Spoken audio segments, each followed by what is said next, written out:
Maison 2.0. Je suis heureuse de vous retrouver. On est mercredi le 20 janvier, on est à Mittesheim. Je vous propose d'aller dans le Nouveau Testament pour démarrer cette journée, de lire ensemble au chapitre 6 dans l'évangile de Luc, un extrait édifiant au sujet de qu'est-ce qui est le plus important, aider son prochain, même si c'est un jour important comme le sabbat. Alors voilà ce qu'il nous est dit. Un autre jour de sabbat, Jésus entra dans la synagogue, se mit à enseigner. Il y avait là un homme dont la main droite était paralysée. Les maîtres de la loi et les pharisiens observaient attentivement Jésus pour voir s'il allait guérir quelqu'un le jour du sabbat, car ils voulaient avoir raison de l'accuser. Mais Jésus connaissait leurs pensées. Elle dit à l'homme dont la main était paralysée, « Lève-toi et tiens-toi là, devant tout le monde. » L'homme se leva, il se tint là. Puis Jésus leur dit, « Je vous le demande, que permet notre loi? De faire du bien le jour du sabbat ou de faire du mal? De sauver la vie d'un être humain ou de la détruire? » Il les regarda tous et dit ensuite à l'homme, « Avance ta main. » Il le fit et sa main redevint saine. Mais les maîtres de la loi, les pharisiens, furent remplis de fureur, se mirent à discuter entre eux sur ce qu'ils pourraient faire à Jésus. Alors le samedi, c'est permis aussi pour les juifs et pour nous. Pour les chrétiens, ça serait le dimanche. Oui, nous pouvons aider notre prochain, même si c'est un jour important, un jour de repos.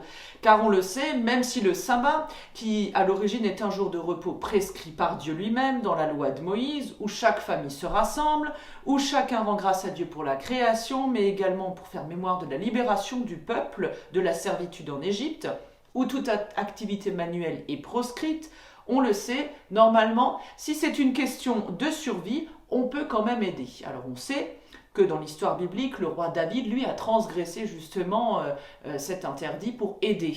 Eh bien, où est la limite? Jésus va nous reposer cette question, où est ta limite finalement? À toi qui prie Dieu, à toi qui veux le servir, même pour nous aujourd'hui, où est notre limite? Allons-nous nous arrêter à une prescription de la loi? Allons-nous dire, bah non, puisque c'est férié, je vais rien faire, je vais juste me reposer et je vais laisser les autres de côté? Eh bien non. Pour Jésus, la vie est à favoriser avant tout, c'est la priorité. C'est pour cela qu'il va guérir cet homme qui est paralysé dans sa main. En bousculant les traditions ainsi, il ne va pas s'opposer à la loi, mais il va lui donner toute sa valeur, car la vie est la seule et unique valeur qui compte. Elle n'a pas de prix. Et donc, il faut la sauver, soulager et aider notre prochain. Alors, je vous propose la prière du jour, une prière qui nous invite à recevoir, à entendre et à sentir Dieu autour de nous et partout.